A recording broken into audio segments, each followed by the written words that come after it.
Hello friends, ये देखिए मेरा पौधा। ये अपने आप में एक स्पेशल पौधा है।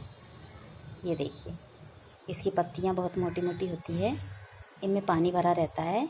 इसे ज़्यादा पानी की ज़रूरत नहीं रहती है। और ये देखिए, इसमें एक स्पेशल बात है, जो इसकी पत्तियों से ही बहुत सारे पौधे बन सकते हैं। हज़ारों पौधे लगा सकते हैं अपन इससे। ये देखिए, इसमें इसकी पत्तियों में ही निकलते हैं ये देखिए, ये देखिए, ये पौधे हैं इसके। इसमें जड़ें अपने आप ही निकल जाती है। ये देखिए।